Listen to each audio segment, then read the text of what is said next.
Welcome to the VET S.O.S podcast. Remember, don't drown to see a transition. Grab the VET S.O.S Lifeline. Prepare to stretch. Today, we're sitting down with a veteran who has rewritten his own script through the help of yoga. So we're gonna talk a little bit about this, the organization program that he's running, and how he's helping our community through this effort. It's going to be exciting. I'm still flying solo this week. I thought Keith was coming back, but he said he didn't want to do yoga and didn't want anybody to see him in his yoga pants. So he said he just wasn't going to come. So all right, I couldn't argue with him. He doesn't have the legs for it, I guess. I guess that's the issue. So you get stuck with just me, but no problem. We're going to make it through this, and we're going to jump right into it here. So we got Kerry Steuart, who's an Air Force Gulf War veteran who traded military fatigues for yoga pants. Kerry holds a Bachelor of Science in Business Management and has registered 500 hours of yoga teacher training. After retiring in 2014, Kerry learned firsthand that chronic pain and PTSD don't exactly send retirement party invitations. But here's where the plot twist happens. Instead of letting these uninvited guests run the show, Kerry decided to completely rewrite the script. Through yoga and meditation, what started as a survival strategy became a revolution, not just in pain management and mental clarity, but in understanding that we all have the power to author our own comeback stories. I'm excited to jump into this, Kerry. I have tried yoga a couple times, and I'm not very good at it at all. Although I think I look kind of good in yoga pants, but I'm sure that's a debatable topic for another day. How are you doing today? Man, I'm doing amazing. Thank you so much for this opportunity just to connect and share. Really appreciate you. Oh man, we're excited. It's always nice to find different programs out there, Mhm. and we actually on our entrepreneur show had talked to someone who was doing yoga as well. And it was just fascinating to hear the stories and how they're doing stuff. So very excited to jump into this. But before we do, let's go ahead and jump into your transition story. How'd your transition out of the Air Force go?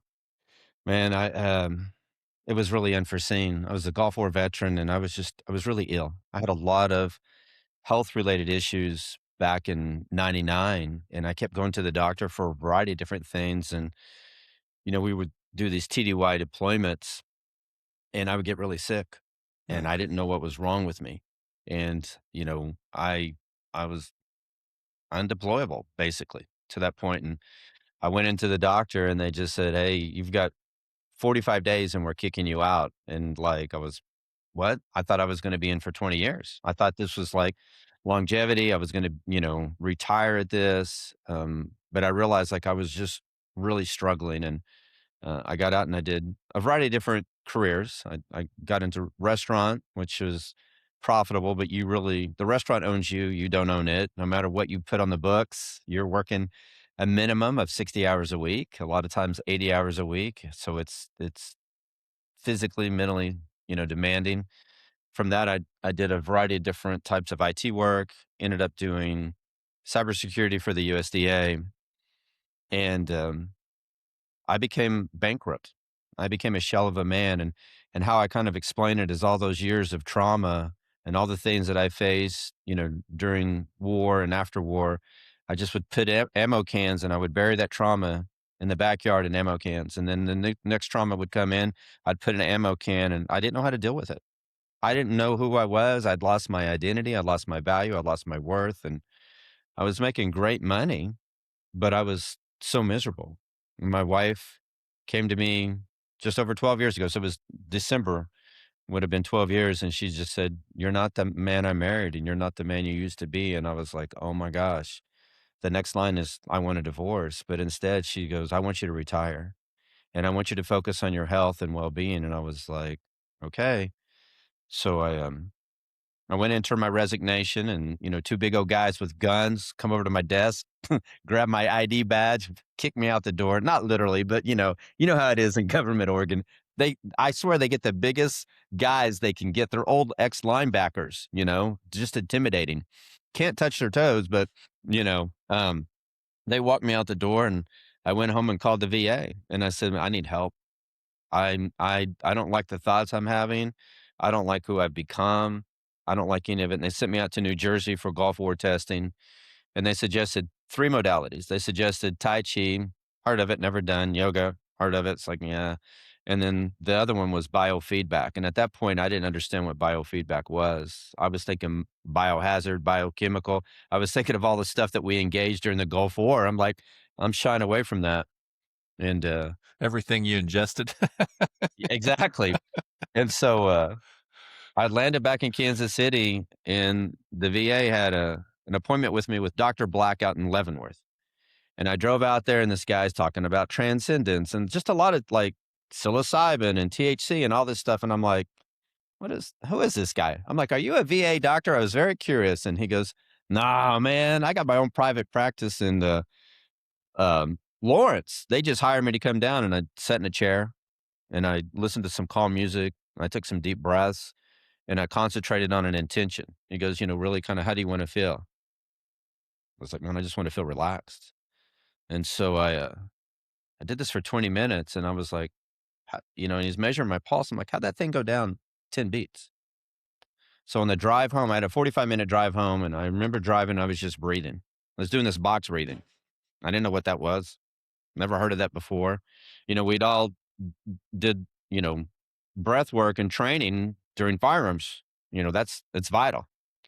And so I understood the value of it during, a time of battle and time of defense, but I'd never understood it to the point of how it could help me become calm and relaxed. So I did that a couple more times, and this is way before, we had Chat GPT and everything. So you're talking 12 years ago. And so I'm going to the library and I'm grabbing books and I'm looking for resources, right? We didn't have the index file. I'm not going that far back in history. Okay.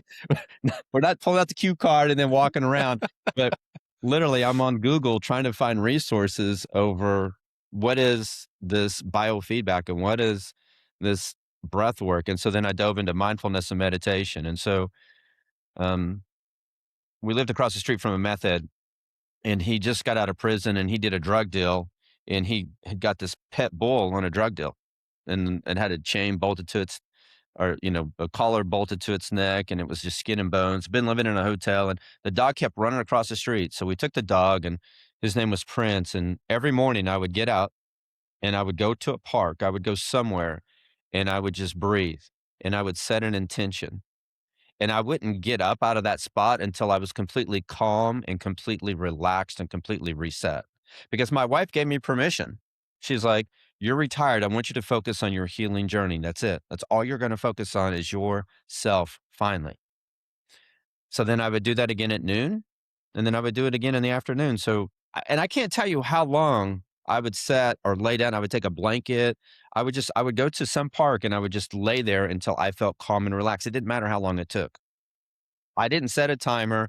I was on, I was, there was no agenda except for to be there. So basically, I'll say it in this context, and I look back and now I understand it fully, is that when we set an intention, what does that feel like and look like and sound like for us? So to me, I wanted forgiveness. Hmm. I have so much guilt and so much shame from all the innocent lives that we took during the Gulf War. And I played a vital role in that. And so seeing those lives taken is heart wrenching. And of course, now we're in another battle, right now, and kind of relives some of that trauma. So foremost, I wanted forgiveness, but then I look back to my life and I realized some of the things I didn't get growing up was acceptance and love. So let's just say today's intention is love, brother. I would sit there and I'd be like, what does love feel like? What does it feel like to finally love and be loved? What does it sound like? Because the things I've been telling myself for the last 30 years is not love. I haven't been talking to myself in that tone of love. And what does it look like? How can I show love to myself? So I went through that journey and that path, and that really began to restore me. 6 months later, I walked into a yoga studio, and it wasn't about the physical aspect of it. It was me just being intentional, me doing breath and doing some movement and doing some things like that. But then I went through my 200 hour, I went through my 300 hour. I opened a nonprofit in 2017, and it just morphed into a complete total life coaching. So I lead sessions over healthy boundaries, over finding your financial bliss, over turning conflict into connection, over sleep, over exercise, over what I call self care, like making yourself a priority, over codependency. So I have probably 20 different lectures, but I've got 10 major modules that I've composed that I give people this opportunity to really give them their balance and their purpose and set themselves up. I look at the things that I needed and the things that work for me. And now, because of my wife, just giving me that gift, brother. I've been able to help thousands of people, um, throughout the United States and even across the world. So I know That's a that's high fantastic high story. level, but that's really how I got where I'm at today Yeah, because of my wife. yeah. That's fantastic, and I applaud her for not uttering the statement that we all thought was coming, and Yeah, instead, wanting you to get back to you. Um, yeah, that's just absolutely amazing. So before we jump into the organization, out of curiosity, because they threw yoga and Tai Chi at you, why did yeah. you decide to go into a yoga studio and not, learn Tai Chi? Was there a reason? Well, yeah, my oldest daughter had been living in California. And she's like, "Dad, you should really try yoga." And I've heard, and see, this is before all the clinical trials were out there. 12 years ago, there wasn't a lot of data. Like they're like, "Oh, your amygdala is enlarged and your hippocampus is hijacked because you're in this hyper state of vigilance." And I realized that, like, I'm always looking, like, "Where's the threat? Where's the threat? Where's the threat?" Like constantly. It didn't matter. Like I was triggered about anything and everything. I Yeah. was always jumping. I remember a manager come up and just put his arm around me, untapped it, and I just grabbed my fist and I grabbed his hand, and he's like, "You're scaring me, dude." I'm like, "Well, I didn't know who you were." And so even in just a calm, relaxed state, I was not that person. Yeah. And so she told me that, but I'll say this, it was just out of convenience. We do stuff that's out of arm's reach. And there was a yoga studio literally on the street that I lived on in Kansas City. I lived in the plaza. So I just would walk up the street. I didn't know what I was doing, man. I took the wrong yoga mat. I probably didn't have the right clothes. How I mean, dare you? I sit in the very, very back, like, and she's like, do this pose. And I'm like, what is she talking? Do this, do that. And I was like, I don't, what's a warrior? What's a down dog? What I don't know what you're talking about. I had no idea. I didn't know any poses, dude. I didn't I hadn't looked at YouTube. I hadn't done any of that stuff, man. So You just like I the felt like yoga an pants. idiot, right? The yoga instructor kept walking back and just everybody was so nice and sweet. Yeah. And so I felt like a sense of community. Like I didn't feel judged. I felt like, oh, I in every relationship, I'm looking for two things. It's love and acceptance. And in that space and in that realm, I felt loved and accepted. It was probably, a building, a commercial building, probably built in the 1800s, and it was old brick building, and it had like bricks and stuccos, and you would be doing yoga, and brick would fall down, and stucco would fall down. I mean, literally. I mean, one time that had an old fireplace, birds would come in and they would fly around as we're doing yoga. I mean, you could think of all the distractions that could happen in a yoga studio. This was it, man. But it was just the people. The Yeah. the people in there were loving and accepting and not judgmental. And so many times in my life I felt judged. So many times I felt criticized. And I didn't get that from anybody in that space. And so that's what latched me on to that type of spiritual aspect of yoga Yeah. that a lot of people go for the physical, and I'm not demeaning that at all. I think we all need that type, but to me, what I need is that feeling. And if you can give me love and acceptance, man, I will validate everything you're doing in your life, and I will honor that to the end. Yeah. That's awesome. So, a couple of things from your total story here. That one, I just learned that I have a future career ahead of me because I'm 6'6", 300 plus pounds. So I can go work for the federal government to kick employees out. So that's good to know that I have that in my future. Um, always have a fallback career, right? Um, but the I've heard great things about Tai Chi and yoga, and I've tried both. I'm not Right. good at either of them Yeah. at all, and I'm probably one of the least flexible people on the planet. So I should probably do yoga a lot more. Mhm. But the one thing that always stuck with me, especially about yoga, was how hard it is. Like Yeah. it it's yoga. I can go to the gym and throw weights all over the place. I'm like, it's yoga, Right. until you do it, and then you're like, oh, it's Yeah. yoga. Well, there's a Uh, variety of different classes. So the predominant one that people love the most is a guided meditation that I lead. It's a yoga nidra. So you just lay there. You're just going to lay there and relax. Now, the hardest part for that is people to be alone with their thoughts, feelings, and emotions. And that's where we begin to struggle because everything becomes an avoidance mechanism. So to me, yoga isn't just me doing this physical thing. Yoga is a whole entire way of life, of being more mindful. So yeah, let's say today's intention is love. How am I loving with the food, the consumption? How am I loving with the conversations? How am I loving with the actions? If today's intention is let's say acceptance. How can I be acceptance of myself? How can I be acceptance of others? What does that look like, feel like, and sound like? So yoga is this whole entire philosophy. It's a lifestyle that you choose. So there is that physical element, but I can tell you the most popular forms of yoga that people resonate with me is a yoga nidra, where they just lay down for 30, 45 minutes, maybe an hour, 60 minutes, and I'm just going to tell them a story and we're just going to have a conversation. And one of the things I do in my yoga sessions, and people know this after that, I just speak what I need to hear. That session's, yeah, you're coming through it and you're paying me to go through it, but really, I'm doing all of this for me.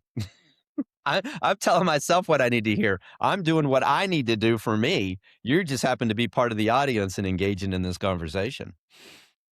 That's fantastic. That's a great business model right there. Mhm. Um, but I mean, that's it. You have found something that works for you, right? And that's one of the Yes. things that we talk about. Regardless of what people's beliefs are or whatever, you need to find something that works for you. And there's Yes. a lot of benefit in, martial arts, Tai Chi, Yes. yoga, because it's not just the physical part. There's a whole mental aspect to it as well, and meditation. And of course, then you got religious and prayer. And Yes. so finding what it is that works for you, I think, is extremely important. Um, so let's talk about Live Bliss then. So you Okay. decided to start this company, Yeah. um, and you found a way to do it to where you're still helping yourself, and then it actually probably the primary goal is you're helping yourself, but now you're helping other people at the same time, which is just Yes. hugely beneficial. So tell us, a little bit more about the organization. What happens? Say I want to get involved with this. How's that process work and look like? Okay. Well, I have 3 different there was a couple different things, but I'll say there's like 3 membership models. So, if you just wanna do virtual yoga or you wanna see I have a lot of recorded sessions, it's $10 a month. You can sign up, you can attend a virtual session, or you can watch a pre-recorded session. And then for $45 a month, you get all of my pre-recorded live coaching sessions. So if you want to reframe your perspective, like one of them is codependency. And codependency is really putting the needs of others before ourselves. And I reframe a lot of people's perspective, like self care is really mindfulness and meditation and living intentionally. So $45 a month, you can attend any of the sessions in person or online, and you have access to all my online curriculum. And then there's a platform of $100 a month. You get that, and then you'll get the modules out of my book. I'm writing a book. Hopefully, it'll be done by the end of the year. I've got teacher training going on right now, so I'm very, very productive.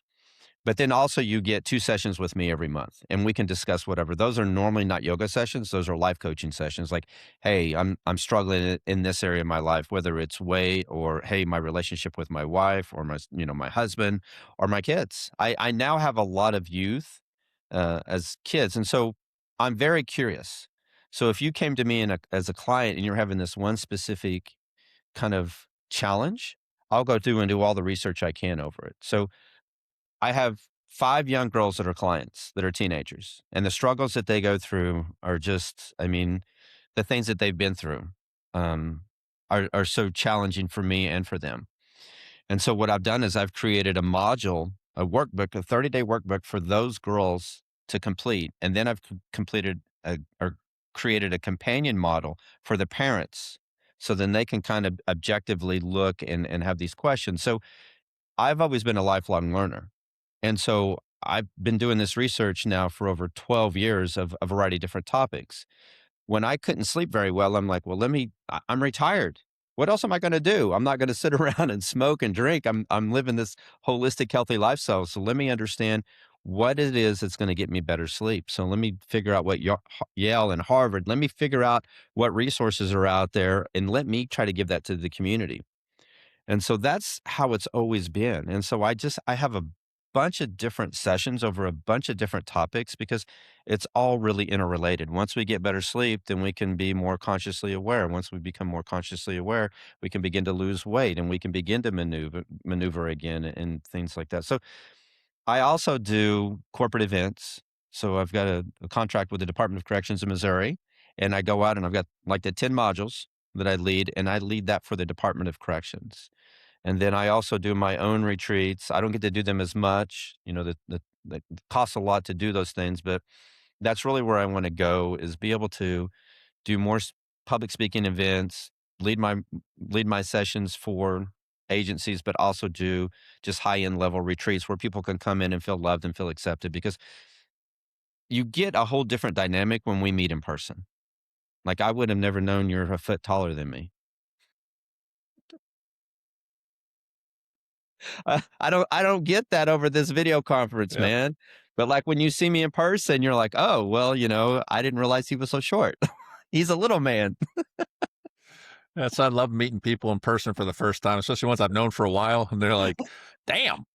Hmm. Yeah, so you can find everything at livebliss.org. Okay. There's curriculum. I'm working on a curriculum for first responders as well. So Very how they nice. can reset after a traumatic event, how they can kind of be prepared for all of this, follow these steps and these guidelines. So from my community, from my connections, from the people that I adore that call me like, man, I'm really struggling with this thing. It's like, okay, how can this be a resource? How can I provide a tool for this person to work through this? Because this isn't the only person I know that's struggling through this. Like when I have 5 young clients that are all girls that are teenagers, I realize the number one issue is the parents. The parents aren't self regulated. The parents become hyper vigilant. The parents are overstressed. And then what happens is they become over punitive. And then they discipline their child because they weren't self regulated. And now, this was a trigger for them. Well, we've done the same thing in all our relationships, you know? And so it's getting to the point where we become more self regulated and I'm bringing this awareness of a higher level of consciousness. And so that's what I offer and I tailor it and customize it for those clients of whatever it is they need and what they're going through at that time. That's fantastic. Um, so you help no matter who, if Right. someone comes to you, you're open to helping whoever. Right. Now you said in person and virtual. So do you have an actual studio where people can come and do Yes, that? sir. And where's that located? It's in Neosho, Missouri. Our Where? goal is to build one here on our property. We have 5 acres up by, it's close to Grand Lake in Oklahoma, but the Okay, physical okay. location, the location we have right now is in Neosho, Missouri. But our goal is to build a nice little wellness center here on our property and have that open next year for Nice. people to come into as well. Hmm. Okay. Yeah, I'd And never heard of that place in Missouri, so I have to yeah, look that up. well, we're up in the corner. So we're up in the northeast corner of Oklahoma. So we're really close to Kansas, Missouri, and Arkansas. But, I think it's the opportunity really just to connect as much as Yeah. we can with people is what I wanna do, and I'll say this, it's people that really want and I've realized this over the years of really becoming the producer and giving themselves permission to kind of delete the old scenes that they don't want to replay, you Yeah. know, change the script, change the narrative, and, everything about it is they have the ownership, the capability, and we just give them permission. You have permission to take care of yourself and love yourself. Absolutely. So, kind of a two-part question here as we get ready to close out. Yeah. One, why should veterans come see you and Right. get involved in Live Bliss? And two, how do you help I don't know if this is the right phrasing, but veterans overcome the, "Oh, it's yoga," type Mm. mentality? Because I know it exists. I was one of them. You were probably one of them at one point, it sounded like. Oh, yeah, So, 100%. yeah. So, why should veterans come to you? And then how do you help them get past that, that initial stigma, let's call it? Well, I'll say this, the difference between me is that I'm responsible for a lot of innocent lives. I've gone through a lot of trauma, and I work through it with, I would say, support and help, and I think that's the biggest difference is I'm more relatable because I know what you're going through, and I'm not trying to do like, a social comparison, but whatever trauma you're facing, we all deal with it at a different level and a different Right. point. So I have real life experience of what you're going through or what you've gone through to help you work through this and help us collaborate. And most importantly, I'm offering you a space where you're loved unconditionally without any expectations and you're accepted for who you are. I'm not going to judge you. I'm not going to criticize you, but I'm also I think the difference also with military people is we want to be accountable. And if you're like me, give me a path to follow. If you tell me I'm going to get to that, this is the end goal of when I get to that path, this is what I'm going to achieve is my bliss. When I do this, I get some better sleep. When I get this, I don't have a temper. When I do these things, this is the result. Like we all have gone through things in our life we don't want. We have to go through the things we don't want in order to know what we do want. So many of us are in a space right now, in a place that this is what we don't want, but we don't know how to get to where we do want. Well, I can get you there. All you have to do is follow the steps. And I will say the second thing is changing the perspective. I've had so many alpha men, and they'll tell you that I can take a room of alpha men and just turn them into a room of mush, and they'll be crying babies, and they're going to let the emotions flow. And like guys show up on their Harleys, you know, just tough guys, and they're like, I ain't this yoga, that, and then they walk out so happy with the yoga mat, and they put the yoga mat, strap it on the back of their Harley, and they're like, oh man, I got this yoga mat, proud now, all right, So it's our perspective. Your perspective is your reality. Let me share this real quick. So when I lived in Colorado, there's Nextdoor website and an app, and it's like, hey, I need an electrician, I need a plumber, I got a garage sale. And this lady posted a photo, and she goes, look at the mountain line. She just moved from the city. She goes, hey, look at this mountain line, and it was a bobcat. Everybody was nice. Everybody was cordial. Like, ma'am, this is a photo of a mountain lion. What you saw was a bobcat. And then the next lady was like, had a sliding glass door. And she's like, hey, somebody lost their pet ferret. And there was snow. She goes, can you come over and get it? And they're like, ma'am, that's not a ferret. That's a weasel. Do not let that in your house. It will destroy your house. Right. Well, their perception was their reality.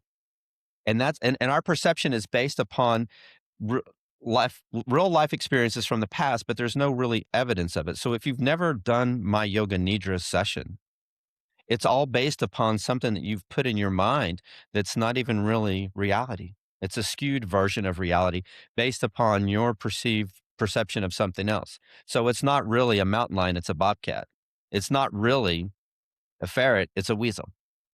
And so once you begin to engage in that and you give an opportunity, and that's the thing is there's so much of my information on YouTube. If you just search for Kerry Steuart, you'll find a plethora of information, but there's a lot of videos out there. And my yoga nidra session is the most popular one on my YouTube channel. So I think it's giving people the opportunity to become very curious. I want you to become curious with your health and your wellness, and I want you to ask me the questions that you're challenged with. And I want you to ask me the questions that you're very skeptical of, like, how can I just sit here and breathe and I feel calm and relaxed? Like, how does that really work? Well, let's dive further into that. And now there's a lot of science behind all of that. Before, when I started this journey 12 years ago, I felt good.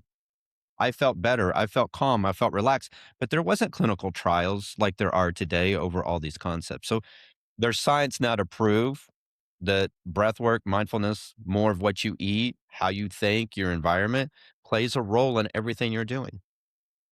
Yeah, absolutely. Well, Carrie, this has been fascinating. And I really love the fact that you've been able to, one, help yourself. Yes. You went through the steps. You did everything you had to do to get yourself back to where you needed to be, and then you were able to turn that into a business to help others, which is absolutely amazing. Hmm. I got two questions as we close. First Okay. one is the how do people connect with you? How's the audience get in touch with you? How do they check out the organization? The other question is your speaking cadence and voice, is this something that you were always born with, or did you work at this because you have a very calming tone? You're lulling me into your web here, throughout the podcast. So I'm just curious, was it something you worked at, to really help with the yoga sessions, or is it just something you naturally actually were born with? Okay. So first of all, livebliss.org. You can Okay. find me. My phone number's on there, email's on there. There's a bunch of information on there. People tell me I've got too much, but I've taken a lot of information away. But there's a lot of free resources. I and I could talk to you about this for hours, but basically the tone and the voice is how I want to hear. I do everything on emotional intelligence, how I'm going to make you feel during the interaction, but most importantly, how am I going to feel today, Sean, as I walk away? Like the rest of the day, I'm like, "Oh my goodness." I spoke with him very intentional, very calming, very relaxing. I put him into a state of bliss as much as I could because I was in that state of bliss. So I think and I don't want it to sound selfish because it's out of really being intentional and making the most positive impact. But I haven't studied it. I haven't trained it. I don't even study public speaking. I don't know any of things about PowerPoints and all that stuff. I just do what I feel looks pleasing to my eye and compelling to me, and that's what I share. And that's how I talk. And that's how I engage my conversations. I'll always end every conversation with this though, Sean. And I'll ask every person before I hang up, what can I do for you today? And so that's the question. I know you've asked me a lot of questions, but Sean, before we hang up, before we end this, what is it I can do for you today, brother? Let's say keep doing what you're doing. All right, Hey, brother. a lot of people need it, like I said, about halfway through, is there's a ton of different ways to get to um, being more who we were. Yes. And you just got to find what works for you. For me, it was, diving into my Christianity and, Yes. you know, very much finding that calmness. Hmm. And the way I talk to people and interact with people now is a lot different than it was 6 months ago, Yeah. and, you know, Well, so and that's good feedback. I get that too from my yoga teacher training. The Catholics say that their relationship with God is stronger than ever before because of my yoga training. yeah, And they're like, I didn't think I would be closer and have this relationship with my God than I ever have before. But thank you, Carrie, for what you're doing yeah. because I never felt this way before. So whatever your version is of your religion and your belief, man, I can help channel you to have that relationship with God on a completely, totally different spiritual plane than you ever imagined. Yeah, being able to be completely calm and open in your discussions with God is a powerful thing, and Yes. there's so many different pillars of health, right? And this Yes. definitely touches on a couple of them. So, Well, but Sean, Carrie, I want to go ahead. yeah, thank you so much, man. I Yeah, really, really appreciate this opportunity to share and connect with you. absolutely, man, and love what you're doing. Love the fact that you were able to help yourself, and love the fact that your wife pushed you to do it. Mhm. It wasn't the devastating story. She cared so much that, she told you what to do to make it right. Yes. And so just absolutely love that. We want to thank you for joining us. We want to thank the entire audience for joining us. And, if this resonated, would you please share with your battle buddies, share with your friends, pass Mhm. the word on about VET S.O.S, like and follow us, share this information. Let's get the information out there so people know the different organizations that are out there to help them. We don't want anybody struggling Mhm. anymore. And as always, remember, don't drown the sea of transition. Grab the VET S.O.S Lifeline.